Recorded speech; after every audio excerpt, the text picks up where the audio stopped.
Lewis Hamilton just told the world that Ferrari is coming for Mercedes. He said he would walk into the factory, sit down with his engineers, and re-steer the entire direction of the car. And almost every headline read it the same way. Hamilton wants more power. Hamilton is waiting for the engine. Hamilton needs the rules to rescue his season. But buried inside that one calm sentence was a message that almost nobody decoded.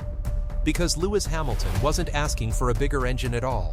He was quietly telling Ferrari to stop chasing the one number everyone is convinced will win them this championship. And this is where it starts to get strange. Formula One built an entire new rule this season for exactly this situation. A mechanism designed to help a team like Ferrari close an engine gap to a rival like Mercedes. On paper, it should be the very thing that hands Hamilton a title shot. But the deeper you look into how that rule actually works, the more you run into something unsettling. It might be almost perfectly designed to miss Ferrari's real problem entirely. Remember that detail, because it quietly rewrites how this whole title fight ends. If you enjoy Formula One stories that go past the headline and into what's really happening inside the garage, subscribe now, because this one only gets stranger the further we go. To understand what Hamilton really meant, you have to go back to Barcelona, because that was the day the 2026 season cracked open. For 6 rounds, this had been one story and one story only. A 19-year-old named Kimi Antonelli in the dominant Mercedes, winning almost at will. 5 straight victories. A championship lead that had stopped looking like an advantage and started looking like a fortress. And then, in Spain, Lewis Hamilton won. His first victory in red. His first Grand Prix win in nearly 2 years. Standing on the top step in Ferrari overalls, ahead of an all-British podium, in front of a sport that had waited a very long time to see exactly that, this wasn't just another race result. For Hamilton, it was proof that the most second-guessed decision of his career hadn't been a mistake. But the numbers underneath the celebration told a colder story. Even with the win, Antonelli still sat on 156 points. Hamilton, second, on 115, 41 points back. And that gap is the contradiction sitting at the very heart of Ferrari's season.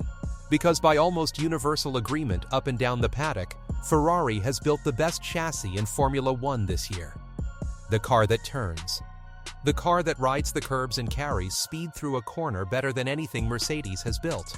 So how does the best handling car on the grid end up chasing a teenager by 41 points? The answer doesn't live in the corners. It lives on the straights. Picture 2 cars leaving the same hairpin, side by side, throttle pinned to the floor. One of them fires down the straight like it's been launched from a catapult. The other pulls hard for a heartbeat, then just stops gaining, as if it's suddenly towing something invisible.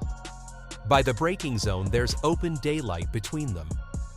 And Hamilton didn't lose that ground with his hands, or his nerve, or his racecraft. He lost it the instant he touched the throttle. So ask yourself this. If your car is the fastest thing on earth through a corner, but the slowest in a straight line, what do you actually fix first? And this is exactly where almost everyone gets the story backwards. Because Formula One already has an official answer for a team stuck in Ferrari's position. It's an acronym you'll be hearing all season long. Strip away the jargon, and it's simple. It's a catch-up mechanism. The principle is that if your engine falls too far behind the best engine on the grid, the sport hands you extra room. More money, outside the spending cap. More freedom to develop parts that were supposed to be locked away and frozen. No leader gets slowed down. The team that's behind simply gets help to climb back. And when the first verdict of the season landed, it went off like a bomb in the paddock. Because the engine ranked as the outright best didn't belong to Mercedes at all. It belonged to Red Bull. Mercedes was rated second. And Ferrari, alongside Audi and Honda, was judged far enough behind to be handed those development tokens. The ranking was so surprising that the team sitting at the top of it actually asked the governing body to go back and double-check its own findings. Think about how strange that is for a moment. A team being told it has the best engine in Formula One, and responding by asking the officials if they were sure. On the surface, all of this sounds like precisely the lifeline Hamilton has been waiting for. But look very carefully at what that ranking is actually measuring. Hold on to that thought, because it's the key that unlocks the entire story. Here's the part the headlines quietly skip over. That catch-up mechanism only measures one half of the car. The combustion engine, the part that burns fuel. It does not measure the electrical side at all, the way a modern Formula One car claws back energy under braking and then unloads it as a violent electric punch down the next straight. And in 2026, that electrical half of the car isn't some footnote. The rules deliberately split performance almost 50-50 between fuel power and electric power. These cars can now deploy roughly 3 times the electrical energy of the machines that came before them, which sounds spectacular, until you realize the car can only harvest so much of it back each lap. So the real thing separating the fastest cars this year isn't who burns fuel best, it's who manages their battery best, who can keep deploying that electric hit for longer before the car runs dry and starts dragging that invisible parachute down the straight. And when a car does run dry, the driver feels it instantly, the power sagging mid-straight while his foot is still flat to the floor, the rival simply pulling away as if someone reached over and turned a dial down. Some weekends, drivers have even been forced to lift off the throttle early, deliberately, just to harvest enough energy to survive the lap. A strange, unnatural way to drive a car that is supposed to be flat out. Drivers have grumbled about it all season, one of the biggest names on the grid even hinting he might walk away from the sport entirely if the rules didn't change. Now here's the twist that should stop you cold. The single greatest weapon the dominant cars have, the genius of how they store and deploy that electrical energy, is the exact thing this rule is completely blind to. It doesn't measure it. It can't reach it. Which means Ferrari can accept every single engine token on the table, close the combustion gap entirely, bolt on all the horsepower the rules allow, and still find itself staring at the very same set of taillights come Sunday afternoon. Subscribe if you enjoy the technical side of Formula One that most channels never even attempt to explain, because this is the detail the entire title fight turns on. So now go back, one more time, and listen to what Hamilton actually said. He said he would go to the factory, sit with the aerodynamicists, study everything in the development pipeline, and re-steer the car in whatever direction he felt it needed to go. He talked about adding performance so the car could carry more speed through the corners. And then, almost in passing, he said the words that give the whole thing away. Until they could close the gap on power. Read that line again, because it isn't a complaint, it's a strategy hiding inside a soundbite. Hamilton didn't say wait for the engine. He pointed straight at the aerodynamicists, straight at corner speed, straight at the chassis, the one single area where Ferrari already leads the entire field. He is effectively telling his own team not to gamble the championship on a rule that can't fix their real weakness, and instead to pour everything into the part of the car that's already the best in Formula One. So, would you trust the rulebook to rescue your season? Or would you back the part of your car you already know is unbeatable? And while Ferrari weighs that choice, Mercedes is fighting a completely different war. A political one. Because the man running the dominant team has spent weeks warning the sport about this very mechanism. He's called it a catch-up tool, not a leapfrog tool. He's warned, in as many words, against turning the championship into a political mess. He's spoken openly about his fear of gamesmanship, of rivals quietly working the system to vault themselves forward. And you have to stop and ask the obvious question. Why is the boss of the fastest team on the grid this nervous about a rule that, on paper, only ever helps the slower teams? Because he understands exactly what that rule can and cannot see. He knows his team's true advantage lives in the half of the car the mechanism can't measure, and he wants to be absolutely certain that nobody finds a backdoor into it. The most dominant operation in Formula One is lobbying hard against a rule that supposedly can't even threaten it. And that alone tells you they don't entirely trust their own lead. And it all circles back to the same uncomfortable truth the entire grid has been wrestling with this year. The sport has spent months in meeting rooms arguing about energy, about cars that visibly slow while their drivers beg for more, about the safety of huge speed differences as one car deploys and another harvests. They've already tweaked the rules once mid-season and agreed to rewrite them again. All of it points the same way. That 2026 quietly became less of a horsepower contest and more of what one veteran driver bluntly called a battery world championship. Keep that phrase in your head for just a moment, because it's about to matter.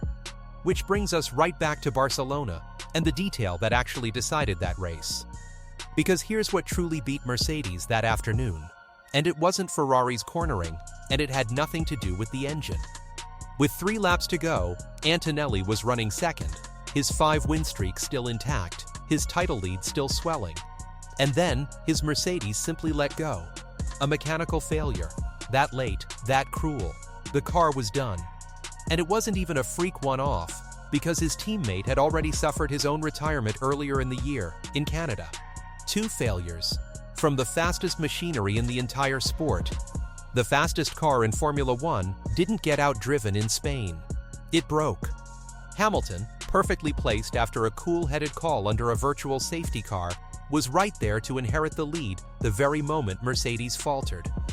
So the real lesson of Barcelona was never that Ferrari suddenly discovered a second of lap time. It's that Mercedes, for the first time all season, showed a crack. And that single realization reframes Hamilton's factory trip completely.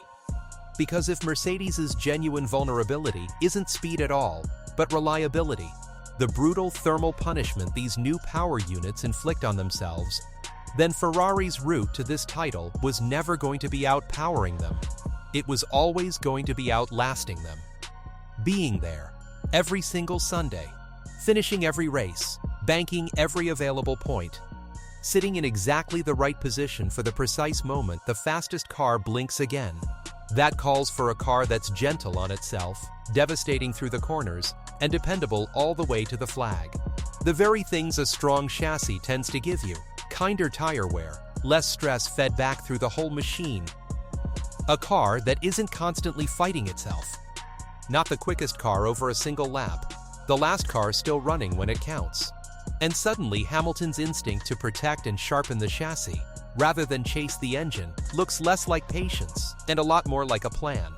So let me put the question to you as plainly as I can. Is a championship won by being the fastest over one lap? Or by being the one car that's always still there at the end?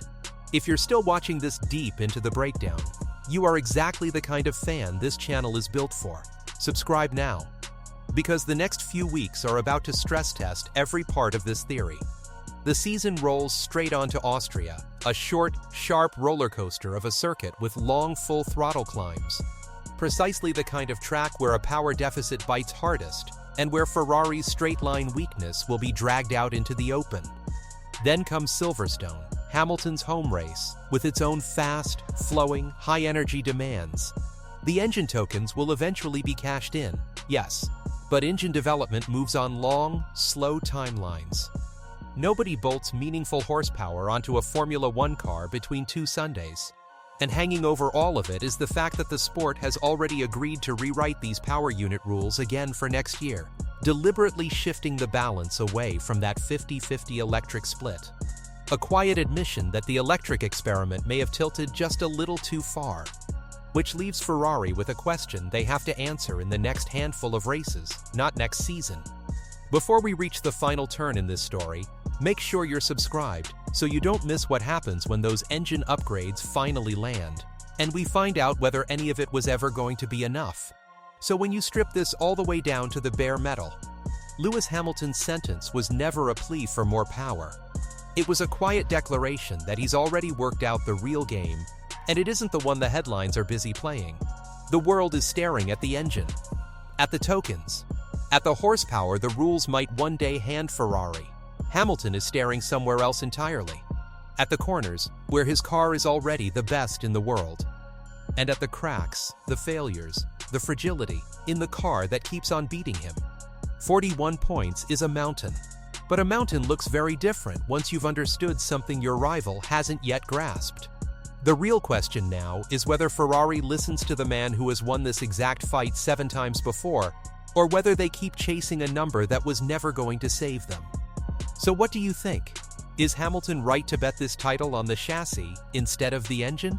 Tell me in the comments. And if this is the kind of Formula One story you want more of, the hidden version that lives underneath the headline, subscribe, and I'll see you in the next one.